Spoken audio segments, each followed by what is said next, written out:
Part 17. The Silent Guide. Chapter 1. The Cacophony of the Lowlands. Before the mountain there was only the noise. Ilara had spent 34 years drowning in the relentless static of a life lived at high velocity. In the valley cities silence was a luxury no one could afford, and stillness was mistaken for stagnation. Her days were a rhythmic grinding of gears, the shrill ring of digital notifications, the hum of subterranean trains, and the hollow chatter of social obligations that felt like drinking salt water to quench a thirst. She was a woman of high standing, yet she felt like a ghost haunting her own office. The weight she carried up the mountain was not merely the 30 pounds of gear in her pack, but the invisible lead of 100 should-haves. She carried the silence of a father she hadn't visited before he passed, the exhaustion of a career that felt like building sandcastles in a rising tide, and a heart that had forgotten how to beat for its own sake. She began the ascent not out of a love for climbing, but out of a desperate need to find a place where the world would finally stop screaming at her. Every step away from the trailhead was a layer of society shed, a slow undressing of the ego until only the raw, shivering intent of her soul remained. Chapter 2. The Geometry of the High Peaks. By the 14th day of the climb, the world had changed its geometry, gone with the soft curves of the hills, and past the lush green of the forests. Here, at the edge of the troposphere, the world was composed of sharp angles, jagged edges, and the terrifying indifference of vertical space. The air was no longer a life-giving gas. It was a thin, frigid ether that tasted of ancient minerals and starlight. Ilaire's lungs burned with every inhalation, and her muscles had long since moved past pain into a state of rhythmic, wooden mechanicalness. She reached the shoulder of the world, a high, desolate plateau where the wind usually roared with the force of 1,000 freight trains. But as she crested the final ridge of crumbling shale, the wind did something miraculous. It died. The sudden vacuum of sound was so absolute it made her ears ring. In front of her sat a monolithic basalt spire, a black tooth of the earth biting into a sky so dark it looked like the edge of deep space. This was a place where gravity seemed to pull differently, where the thinness of the veil between the physical and the metaphysical was palpable. Chapter 3. The Figure in the Obsidian Shade. In the long, violet shadow cast by the basalt spire, she found him. At first, she thought her eyes were playing tricks, a common symptom of hypoxia. She expected a hallucination of a friend or a monster. Instead, she found a man. He was tall, draped in heavy robes of charcoal-colored wool that seemed to absorb the very light around him. He did not move. He did not wave. He simply stood there, a quiet watcher with a knowing look. He was a presence that the mountain seemed to have made, not a visitor, but an architectural feature of the peak itself. As she drew closer, she saw the map of his face. It was etched with lines that mirrored the cracks in the granite cliffs. His eyes were not the eyes of a mortal. They held the depth of glacial ice, reflecting 1,000 years of sunsets. He was the final lesson from a sacred book, the one that can only be read when one has reached the absolute limit of their physical and mental strength. This book was the mountain itself, its pages made of tectonic plates, and its ink made of the blood of those who dared to seek its secrets. Chapter 4. The Legend of the King Who Became Stone. The mountain folk in the distant foothills told stories of this figure. They called him the Silent Guide, though some referred to him as the King of the Crags. Long ago, according to the legend, he was a ruler from a forgotten dynasty who believed that his crown gave him dominion over all creation. He attempted to conquer this very peak with an army of 10,000 men, intending to build a palace above the clouds where he could look down upon the gods. The mountain, however, does not recognize crowns. A blizzard of supernatural proportions descended, lasting 40 days and 40 nights. His army vanished into the white abyss, and the king was left alone, stripped of his silk and his pride. In the freezing dark, he realized that he was nothing compared to the stone. He made a vow. If he survived, he would serve as the mountain's voice, guiding those who sought the summit, not for conquest, but for clarity. The mountain accepted his vow, turning his pride into patience, and his voice into the vibration of the earth. He became the eternal sentinel, the bridge between the struggle of the climb and the peace of the peak. Chapter 5. The Resonance of the Earth. As Ilara stood 10 paces from the guide, the silence began to vibrate. It started in her heels and rose through her shins, a profound frequency that bypassed her ears and spoke directly to her skeleton. A solo bass began, a deep, slow line. It was a melodic anchor, a walking bass line that moved with the steady, unhurried pace of a giant. Each note was a heavy, resonant thrum that seemed to harmonize with the tectonic plates shifting deep below. This was the music of the guide's internal world. The bass line provided a foundation where Elara had felt only vertigo. It stripped away the frantic, high-pitched static of her fear for the first time in years. Her heartbeat synced with something larger than herself. The bass taught her that the secret to the mountain was not the destination, but the rhythm of the journey. Every low, thrumming note told her, "You are here. You are solid. You are enough." Chapter 6. The Lyrical Lament. Then, weaving through the deep pulses of the bass, a low cello answered. If the bass was the mountain's bones, the cello was its blood. It arrived with a mournful, sweeping arc of sound, a long-bowed lament that carried the weight of every tear Elara had suppressed in the valley. The cello's voice was rich and dark, a presence strong enough to conquer fear. It didn't try to cheer her up. It acknowledged her sorrow. It sang of her father, of her lost youth, and of the terrifying beauty of being human. In the dialogue between the bass and the cello, Elara found a perfect balance. The bass gave her the strength to stand, and the cello gave her the permission to feel. The music became a sonic cocoon, protecting her from the biting cold. She realized that the guide wasn't playing an instrument. He was the instrument. His silence was the space between the notes, a silence that allowed the music of the universe to finally be heard. It was a mournful sweep that captured the tragedy of existence while simultaneously providing the strength to endure it. Chapter 7. The Simple Gesture of Salvation. The guide said nothing. He did not ask for her name or her purpose.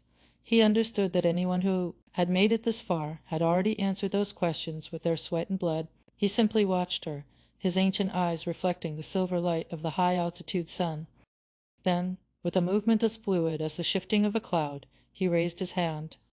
He was indicating where the safe path lies. He did not point toward the obvious, wide ridge that Elara had intended to follow, a path that he knew was riddled with unstable cornices and hidden crevasses. Instead, his finger pointed toward a narrow, almost invisible traverse that hugged the western face of the peak, a path currently bathed in a brilliant, golden light. It was a simple movement that she clearly read. It was the path of the humble, a way that required focus and grace rather than brute force.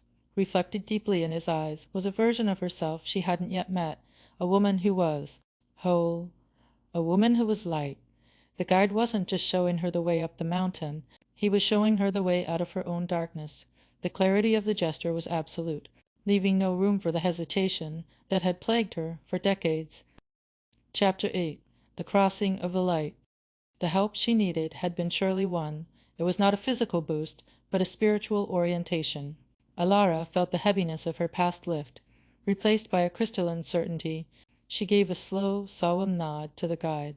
It was a silent pact between two souls who had both been broken by the mountain, and such we may by its silence. She turned away from the shadow of the basalt spire and walked into the sun. The transition was violent in its beauty. The light was an absolute, blinding gold that turned the snow into a sea of liquid fire.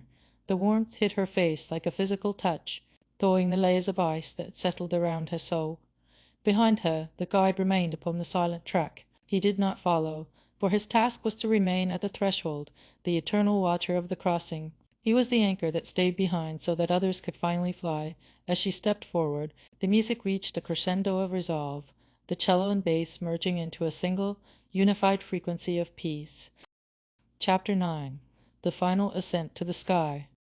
As Elara moved upward along the sun-blessed traverse, the music of the strings followed her. The bass line was now the rhythm of her boots, hitting the rock, and the cello, as lament, had transformed into a soaring song of triumph.